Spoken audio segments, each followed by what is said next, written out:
రేయ్ నిజంగా వాళ్ళు ఇచ్చేది ఎండు గ్లాసులు అంటావా సేవెండి గ్లాసులు అంటావా? ఊరుకోండి చీప్ బుద్ధి మీరును. వాళ్ళు ఇచ్చేది ఎంటి గ్లాసే, 70 గ్లాస్ కాదు. అయినా నెత్తులు ముసుగెందుకు మీకు?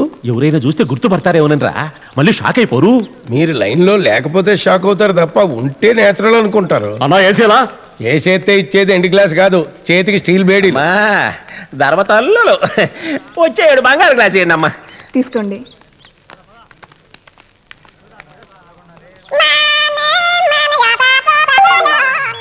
ఇదేంటి మీరు మళ్ళీ లైన్లోకి వచ్చారు? మళ్ళీ రావడమేందిరా, ఇప్పుడే వచ్చా. గ్లాస్ తెచ్చుకున్నావా? ఉండయ్యా కూడా ఇంకోటి వస్తుంది. మనిషి 100 ఏళ్లు బతకడం ఒక వరం. అటువంటి మనిషిని భగవంతుడితో సమానం అంటారు. రాజయ్య గారు భగవంతుడు లాంటి మనిషి. ఆయన దగ్గర ఆశీస్సులు తీసుకుంటే మీకు శుభం జరుగుతుంది. తీసుకోండి.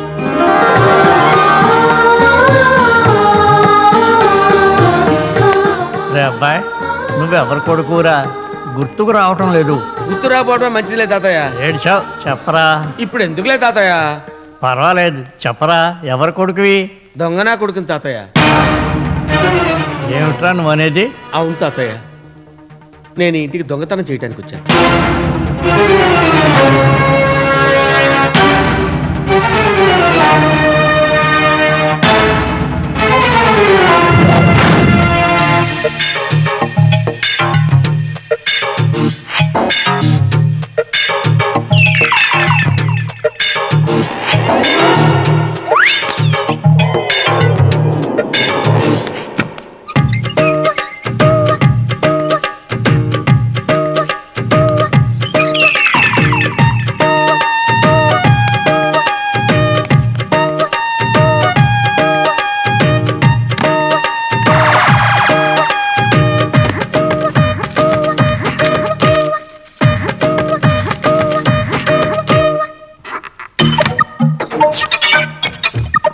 ఒక్కడే కనిపించవట్లేదు.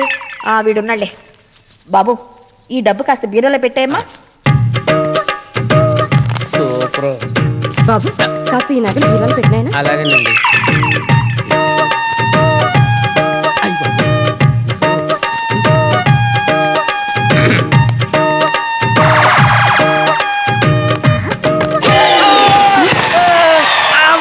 నా చేతులు ఇరిగిపోయినాయి. అయ్యా అయ్యో, అయ్యా, ఏమైందండి? ఏం కాదులే బాబు, ముందేసుకుంది కదా. ఇక్కడ తగిలియా? మెల్లిగా మెల్లిగా. ఆకలి ఆకలేస్తుందమ్మా, ఆకలే.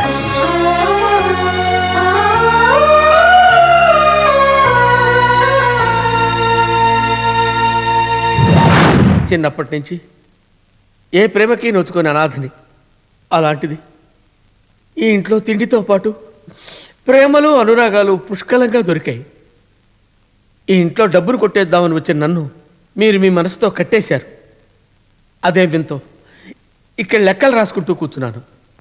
మీ అందరూ దయదలిస్తే నేను ఇక్కడే ఉంటాను, లేకపోతే పోలీస్ స్టేషన్కి వెళ్తాను.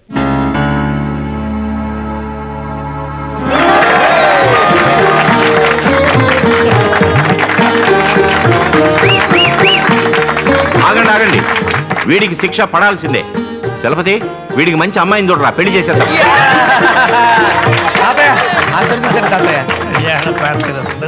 మేము వచ్చిన పని అయిపోయింది, ఇక మేము వెళ్ళొస్తాం.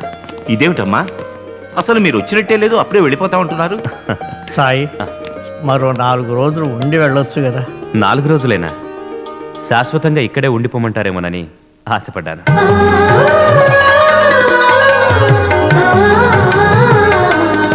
మా మనసుల్లో ఉండేది అదే బాబు. కానీ నిన్ను అడిగితే నువ్వేమనుకుంటావని అడగలేదు.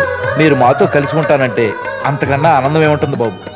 మావయ్య, ఇంతకాలం మీరు మాతో లేరనే ఒక్క కొరత తీరిపోయింది. ఇంకా మీరు హైదరాబాద్ వెళ్ళటాలుండవు, ఓన్లీ ఉంటాలే. కలిసి ఉంటే కలసి సుఖం ఉన్నారు పెద్దలు.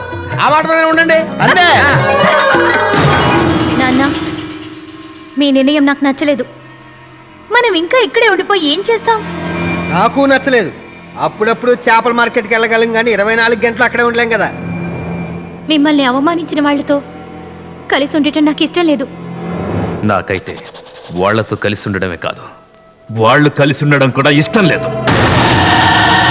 నాన్న, అవునరా, ఇన్నాళ్ళు నాలో నేను నరకం అనుభవించాను. వాళ్ళంతా 4 రోజులు నాతో నవ్వుతూ మాట్లాడితే నాకు జరిగిన అవమానం మర్చిపోతానా? మీరు పుట్టక ముందు బతకడానికి బాధలు పడ్డాను, మీరు పుట్టాక పెంచడానికి బాధలు పడ్డాను. కానీ వీళ్ళు రోజుకో రకమైన పండగ చేసుకుంటూ బతుకుతున్నారు, బతికేస్తారు కూడా. నేనెలా మనశ్శాంతి లేకుండా బాధపడ్డాను, అలాగే ఈ ఇంట్లో ఒక్కడికి కూడా మనశ్శాంతి లేకుండా చేస్తాను. ఈ ఇల్లు 50 ఇళ్ళవ్వాలి. ఈ ఇళ్ల మధ్య పడగొట్టలేని పెద్ద పెద్ద గోడలుండాలి, గొడవలుండాలి. ఈ కుటుంబాన్ని ముక్కలు చేయడమే కాదు, వాళ్ళ మనసుల్ని ముక్కలు ముక్కలుగా చేసి నేనేంటో చూపిస్తాను. అప్పటి వరకు మనం ఇక్కడే ఉండాలి. అన్నయ్య, ఇది మన వల్ల అవుతుందంటావా? ఖచ్చితంగా అవుతుందిరా పిచ్చివాడ. దేవుడు లాంటి రాముడు సీతను అడవులకి పంపాడు. అన్నదమ్ములైన కౌరవ పాండవులు కొట్టుకు చచ్చారు. వీళ్ళంతా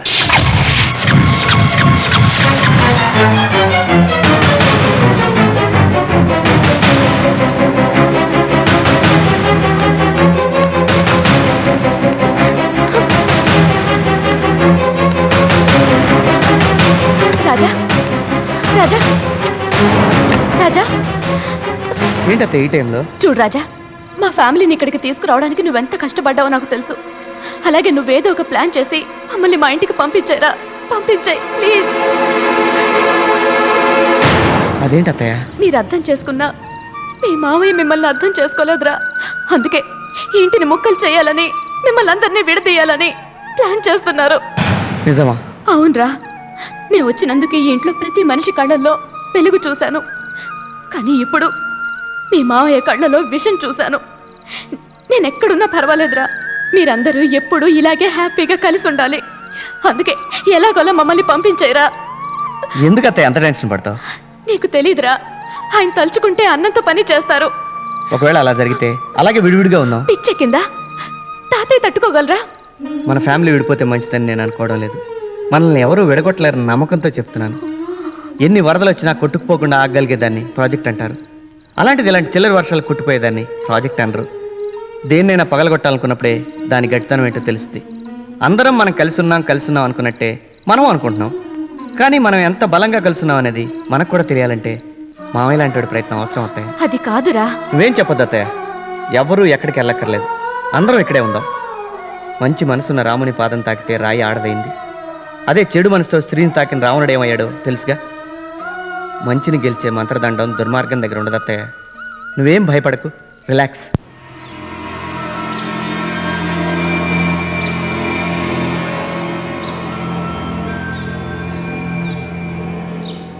అలా జరిగిందా? అందుకే మీ 2 కళ్ళలో ఒక కన్ను మీ పనికి వాడుకొని ఆ 2వ కన్ను వాడి మీద వేసి ఉంచండి. నువ్వు పని చేయి, 2 కళ్ళు అమ్మాయి మీద వేసేయి. అంతేనంటావా? అంతే, పులస లాంటి పిల్ల పులిసెట్టే. పెట్టేయాలనే ఉంది కానీ కుదురుద్దంటావా? ఎందుకు కుదరదు? హిందూ సంప్రదాయం ప్రకారం మరదాని మీద పేటెంట్ రైట్స్ బావలకే పూర్తిగా ఉంటాయి. Okay, proceed.